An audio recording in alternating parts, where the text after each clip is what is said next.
Senior salutations and welcome. This is the final design review of the MediDrone.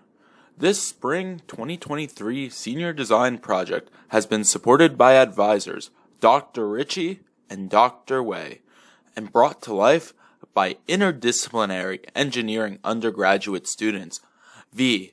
Andakumar, Mechanical, Lior Barak, Aerospace, Seba Villalobos, Computer, and Electrical Engineering undergraduates, Joey Hodson, Ryan Grant, and Seth Horowitz.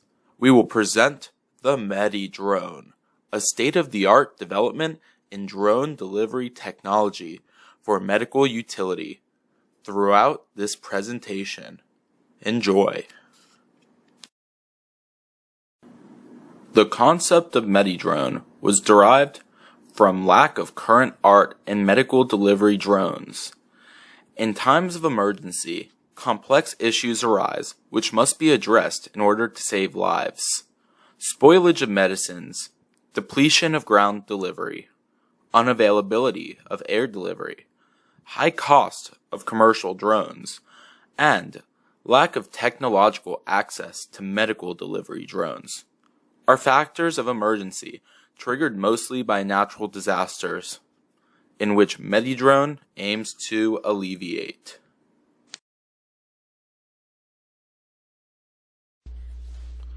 The current state of the art for medical transportation includes ground transportation or air transportation by helicopter. MediDrone aims to be more efficient for time-sensitive and difficult-to-reach destinations and situations. Hospitals in disaster areas, such as after a hurricane, may not be accessible by ground and may already be at their helipad's capacity. MediDrone aims to prove a concept which could potentially revolutionize how medical products are dispatched from a hospital or a doctor's office, whether in an emergency situation or on a pleasant day in the future, where a drone can autonomously deliver medications to your household.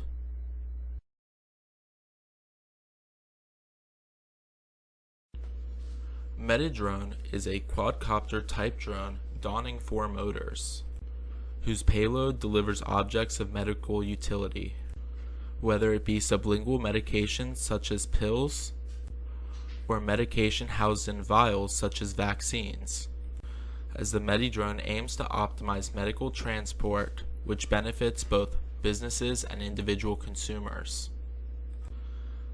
The payload system utilizes a product named Chappie, a product which functions like a Yeti cooler for chapstick, keeping it unmelted even during a hot day using double-walled insulation. As part of a partnership with Chappie, MediDrone is seeking to find the medical utilities of the Chappie products. The MediDrone team has successfully embedded the Chappie device into the payload and has been using it toward transporting medical products over distances.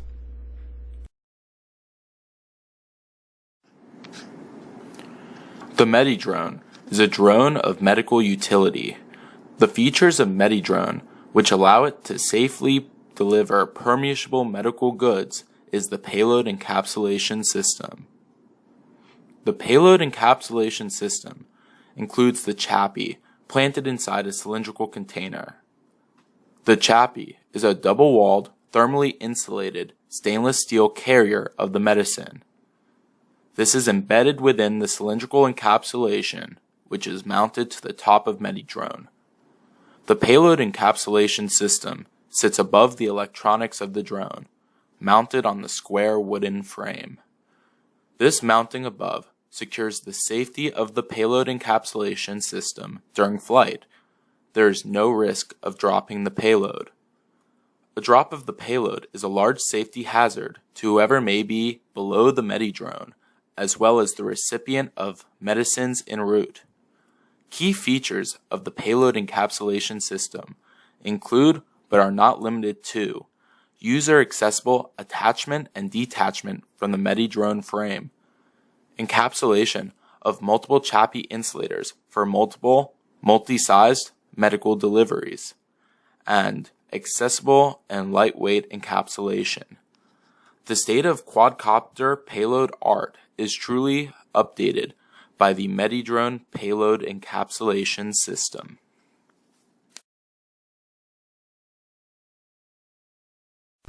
Hello everyone, my name is Joey, and I'll be covering the drone's power supply and distribution and its obstacle avoidance features. Let's start with the power supply, which underwent several iterations. Initially, we used a 7200 mAh 4S LiPo battery with 120 C current discharge rating, allowing us to discharge 7.2 times 120 amps safely at any given moment. This was sufficient since each ESC and power distribution trace to the ESC was bottlenecked at roughly 30 amps. Additionally, we scoped one of the motors drawing only about 3 amps at a decent RPM during the early stages. So we knew that the first battery could discharge enough current, and there were no issues in that regard. It's worth noting that the drone could move with this battery, but it struggled to gain altitude and glided across the ground more than anything. Next, we switched to the middle battery, which was also a 4S 120C LiPo, but with a smaller capacity of 1.5 amp hours. This battery had a maximum discharge rate of approximately 180 amps, which was our ideal sweet spot. By reducing the weight from almost 1 pound to a quarter pound on the battery side, we hope to address any potential weight issues that could be preventing the drone from gaining altitude. With this battery, we were able to lift the drone a few feet off the ground, but we later observed that it still couldn't reach proper elevation, as seen in the demo, and only reached about 3 to 4 feet in height with this battery. So after determining that weight distribution, and current distribution were not the main factors affecting flight, we turned our attention to increasing the system voltage, knowing that the motors could handle it. While a 4S LiPo has like a nominal voltage of around 14.8 volts, a 6S battery has a nominal voltage of 22.2 volts. Thus, for our third battery, we opted for a 6S battery with a rating of 60C at 3.3 amp hours. This provided us with the desired maximum discharge current, a decent capacity, and a significant voltage boost to enhance overall thrust and elevation. With this battery, we were able to achieve the most significant elevation gain, reaching a height of approximately 8 to 10 feet in the air.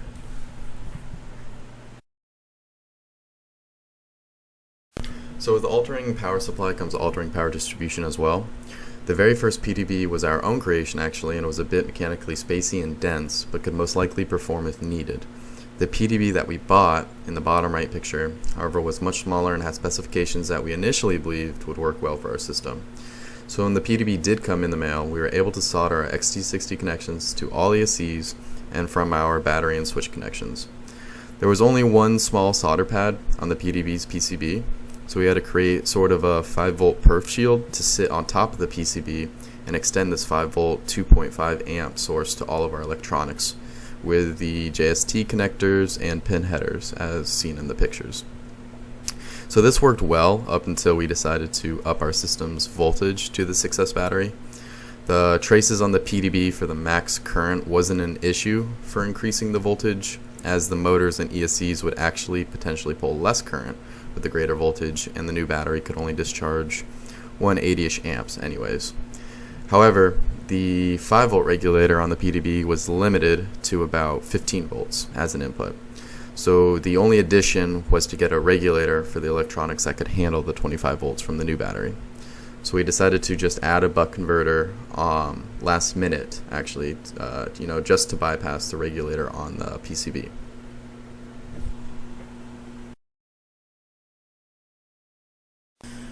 The obstacle avoidance boards were actually designed during SD1 and constructed at the beginning of SD2. During the first half of the semester, efforts were focused on debugging the hardware and writing software to enable the board's functionality. The schematic consisted of 2 sensors for increased fault tolerance, with each sensor utilizing a different technology, time of flight, and ultrasound. This was used so each other would. This was done so each other would complement one another, in various environments. The MSP430 communicated with the time of flight sensor through I2C and an active high enable pin that connected directly to the microcontroller. An LED was controlled by the microcontroller, and this was used to assist with debugging. That actually helped greatly. And it was also used later on to signal when an object was within the drone's set of 100 centimeter threshold. The purpose of the level shift was to allow the ultrasonic breakout board, which operates on 5 volts, to function with the rest of the schematic that runs mainly on 3.3 volts. Consequently, though, the board could accept both 5 and 3.3 volts as inputs. So a controller and transceiver make up the CAN interface, with the controller being a well-known choice due to its popularity and also available open source software. The controller communicated with the MSP430 through SPI. So the board dimensions were actually the main considerations for the layout, with a wider board chosen to provide sensing capabilities across the drone's entire width, and therefore this will increase the total sensing angle on each side of the drone. The time of flight sensor, U4, is located on the left side of the board, while the ultrasonic breakout is on the right. Programming the boards was essential, obviously, but fortunately it was done with just 2 pins on the MSP430 using SPI-by-wire. Additionally, we used one of our JTAG interfaces on a separate MSP430 development board to connect directly with a PC and Code Composer Studio for flashing and debugging. In the future, we may consider removing the ultrasound and ensuring that the hardware and the software around the time of flight sensor are robust enough to minimize faults. Therefore, this would reduce about maybe 2/3 of the board. We could also simplify the board by utilizing only one crystal and having one oscillator. Since the CAN controller's crystal Y2 on the right side can be sourced from the MCP2517 and directly into the MSP430. Lastly, what could have been done is have the board take in only 5 volts and then step that down to 3.3 volts for the rest of the system. And this could have been done directly on the PCB. Thus, this would reduce 4 extra wires on the board, and therefore will also reduce 4 extra potential faults.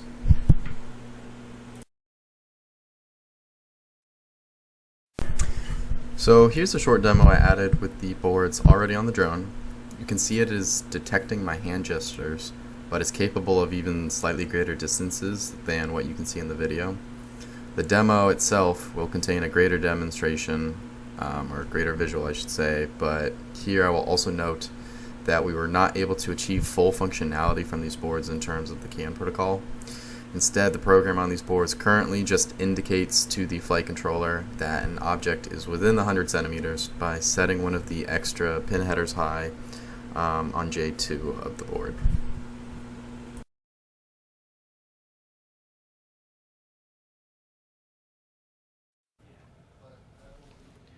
Here's a slide displaying our design and assembly. From 11/15/2022, we created our second drone design, and then we 3D printed our first set of motor mounts. After this, we continued to 3D print our landing gear and the motor arms, which created our first drone build. Then we laser cut our first payload container and our battery container. After this, we revamped the drone design and switched the payload container over to a 3D print instead of the laser cut for weight reduction. We also changed the battery container for weight reduction. We attached the rest of the main components and then the motors and propellers as well to create our second drone build.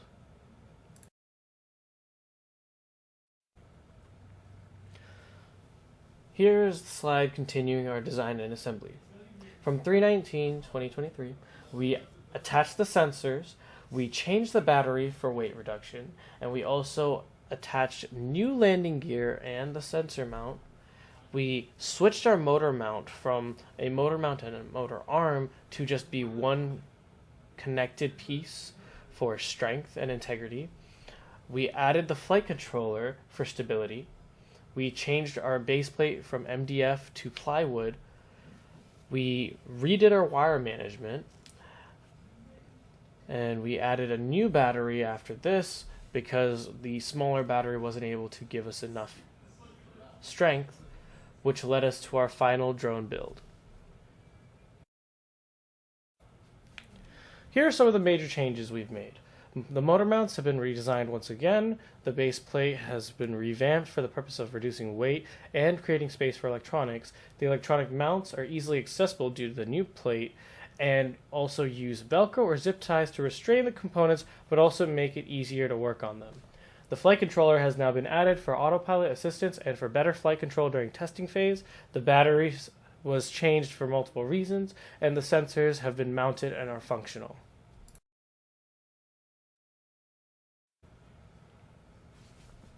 I'd like to emphasize that the motor mount has gone through multiple iterations and has been designed about 4 to 5 different times. From a 3D print that we found online to be the inspiration for our initial motor mount to having done research and understanding how a motor mount should be constructed to making sure that we have ease of access for the screws and that the motor is not surrounded by anything that would keep the heat within the motor, which led us to going from our motor mount and the arm being 2 separate items to being one complete item. This allows for 0 rotation, which was what created the majority of our problems in our previous design.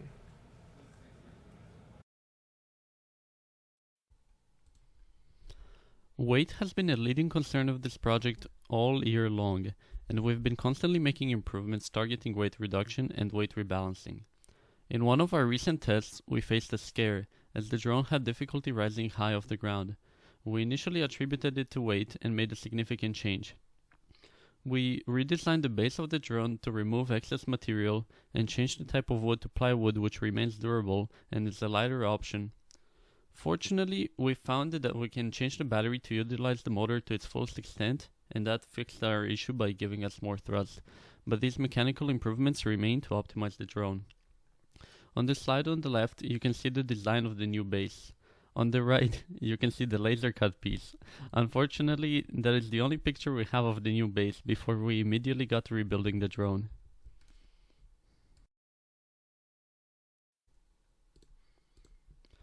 Having redesigned the base of the drone also had the effect of making it much easier to work with the electronic components and wiring. There were 3 main components that still needed to be added. These are the flight controller, the radio receiver, and the power switch. It's easiest to work with the flight controller when it is stable and aligned with some axis of the drone, so we found a stable position for it in the front hull. Keeping in mind the weight and wiring, and not interfering with any other components such as payload accessibility and propellers, we set the radio receiver on the left side in the picture. The power switch is on the right side in the picture, with a little bit of open space so that it can be accessed easily. Having had to change the battery multiple times, we developed a more accessible mount for it that is also lighter, more secure, and elegant using Velcro. You can see how it sits directly under the center of the base in the picture on the right, and once again making use of the holes in the new base design to easily connect the wires. To achieve autonomous delivery, we will use an infrared camera on MediDrone to detect encoded signals from an infrared LED beacon. Aboard MediDrone, we will have equipped an ArduCam BO205. The objective of this camera is to detect the PWM signal from the IR beacon positioned on the landing pad from a distance between 10 to 20 meters, depending on the day's weather conditions. In our research, we concluded that a single beacon system is the most efficient system for autonomous IR landing. This is because the single beacon system requires less calculations from the software aboard the drone. In addition to this, having just a single beacon requires less hardware on the ground. Our IR beacon schematic utilizes an LM555 timer to produce a modulated signal for our software to detect while filtering out interfering signals and environmental noise. For the input voltage, we use a 9-volt battery. Using equations from the datasheet, we calculated the resistor and capacitor values to achieve a 39 kHz frequency and a 50% duty cycle necessary for detection. Using the schematic we made for the precision landing beacon, we breadboarded out the design of the timer-modulated infrared LED beacon. Because we're unable to naturally see infrared, we tested the design on a breadboard connected to an oscilloscope, visualizing the signal from the IR LEDs. We tested the IR beacon using an oscilloscope on the breadboard to measure the output of the 555 timer and the frequency of the LED arrays. The output was consistent with the frequency and duty cycle we set, confirming the values of our calculations and as well as the wiring. The LEDs are pulsing at the correct frequency for detection, indicating successful testing. With our breadboard testing being successful, we ordered the PCB from JLC. We also designed and 3D printed an enclosure for the beacon to shield the electronics and to exhibit the IR LEDs. After assembling and soldering the components to the PCB, we moved on to IR signal detection testing.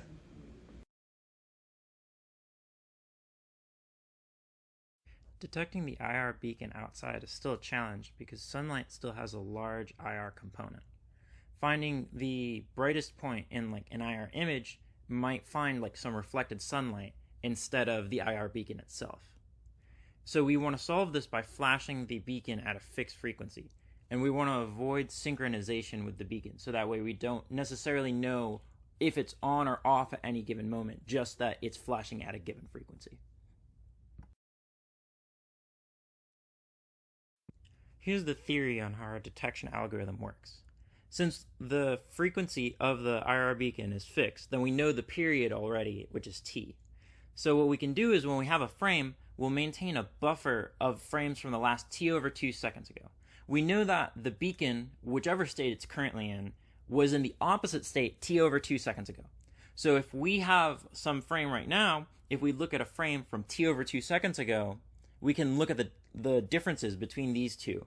And things that are different in between these two frames, we can expect to be flashing at the correct frequency. We then look at the positions that have been correct for long enough and average them together to get our position estimate. This algorithm requires that the beacon not be moving in the image, so the drone can't be moving around significantly, but it does allow for the camera to shake. There's also a trade-off from the frequency that we flash the beacon at. If we have a high frequency, then the beacon flashes really fast, and we only need to have a video for a short amount of time before we can detect the beacon. But that comes at the cost of higher error. And we're also bottlenecked by the frame rate that we're able to A, take images, and B, process images. If we choose a low frequency, then we have to have more video before we can detect the beacon, so it takes longer, but we have much less error as a result.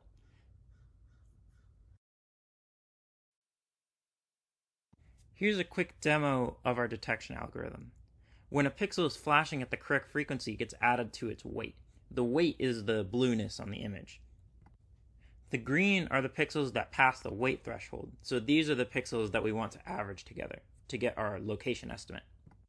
Then we look at the last 5 or so location estimates and try to fit them in a circle. If they fit in a small circle, that means that we have small error because we keep getting the same guess over and over. But if we have a large circle, that means it's jumping all over the place, and so our location estimate currently isn't accurate.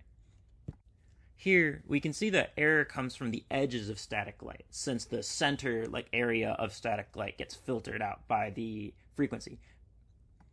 This makes for a very tough test environment in highly reflective areas, like inside this hallway. Outside, you only get a minor version of what we see here if there's a piece of plastic somewhere nearby or if you're landing next to a lake. Here's our overall software block diagram. We use a Raspberry Pi as our onboard computer to do our navigation and computer vision processing. We've been using Python with C bindings, and that's generally been fast enough, but you can scale it up if you want to port it over to C++ or Rust and use NVIDIA Jetson. And we use the robot operating system ROS as the backbone to our software. The external boards like the flight controller or the obstacle avoidance boards handle the lower level control, but the Raspberry Pi will handle our higher level control.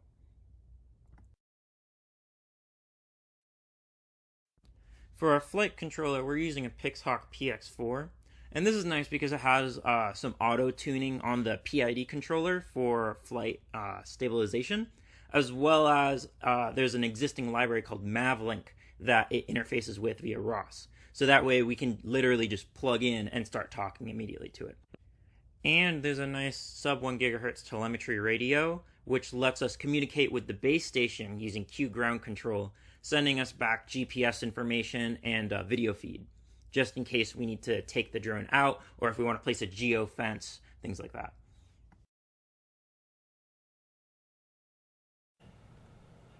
Here is a short flight demonstration.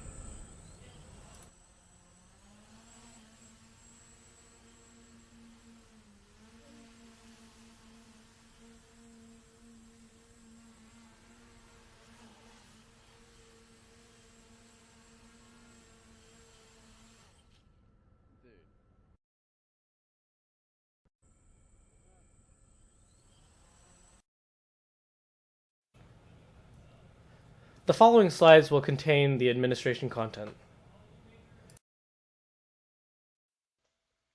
Here are the pros and cons to this project. The pros include increased delivery speed, more efficient than ground transport, reduced human error, completely electric, and it's cheaper. The cons include the short range, limited payload capacity, and single delivery per trip.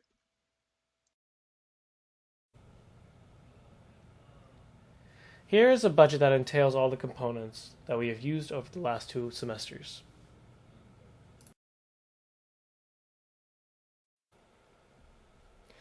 Here is a graph showing our final progress for the semester.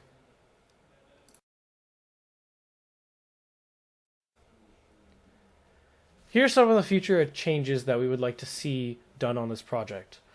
A full CAN communication between electronics, the rebuild of the landing gear to be more robust, and to downsize the overall drone and make it more compact.